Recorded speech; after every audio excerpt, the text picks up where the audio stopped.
cara.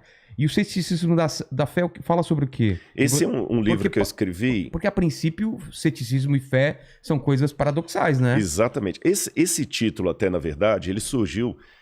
que eu tive algumas entrevistas no programa do Jô. Eu vi. E a terceira entrevista que eu tive lá, foram 3 entrevistas. Na terceira, eu lembro que eu falei com ele que a fé era racional. Aí ele falou, essa foi a maior antifrase que eu já ouvi aqui no programa. Total, né? E eu falei com ele, olha, é porque se a fé não for racional, não é fé, é fideísmo, ou crendice.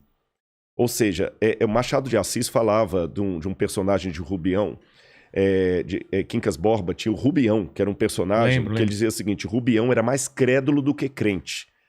Então, às vezes, é uma diferença do que crente. Qual é a diferença? O crente, apesar do jargão popular pensar diferente, o crente é aquele que acredita porque ele tem evidências para crer daquele jeito.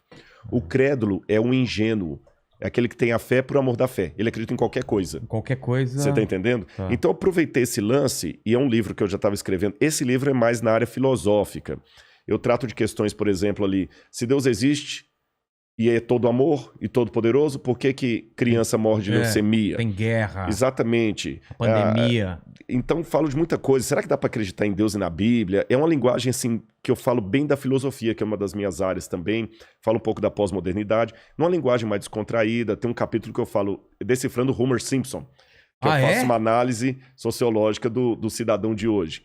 E o título, O Ceticismo da Fé, criou esse paradoxo justamente para mostrar que às vezes é preciso duvidar para crer. Porque se você for olhar bem, vamos pegar o ateu clássico, ou o cientista clássico.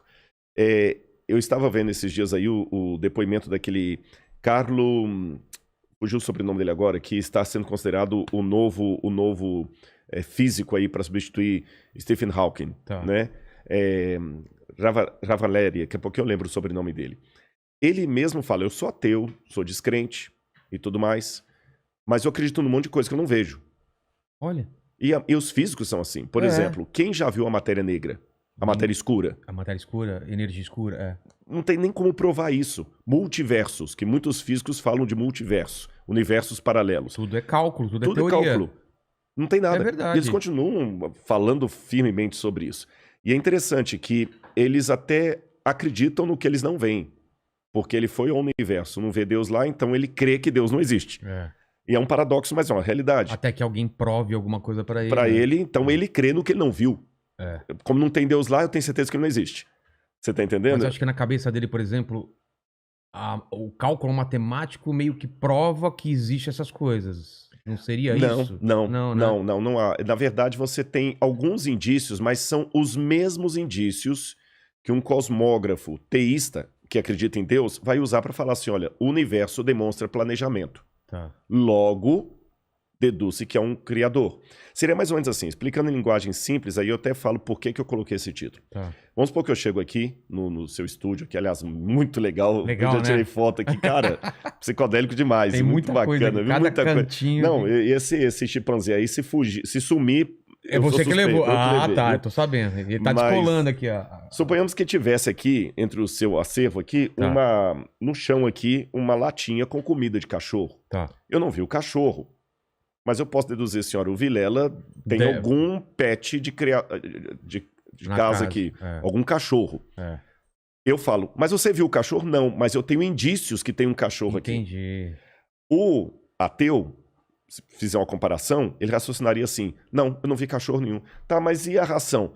Deve ter outra explicação racional para a presença dessa ração aqui, mas não é que existe um cachorro na casa. A não ser que eu veja um cachorro. A não ser que eu veja um cachorro, eu posso ver a ração, ela não é indício que há um cachorro. Então por que a ração dá? Aí ele começa a trabalhar com outras hipóteses. O Vilela, como ele tem aqui um macaco à mesa, tem um símbolo da Coca-Cola, tem uma geladeira ali da General Electric, ele colocou um objeto também, ponto. Mas ele não trabalha com a hipótese de existir um cachorro. Entendi. Então ele não vê no universo a digital de Deus, mesmo sendo planejado, falando, Deus não existe. Tá, e como é que tudo é planejado? Não sei, um dia saberemos. Eu trabalhei com o título Ceticismo da Fé, justamente, Vilela, porque eu sou cético para acreditar que certas coisas são pura coincidência.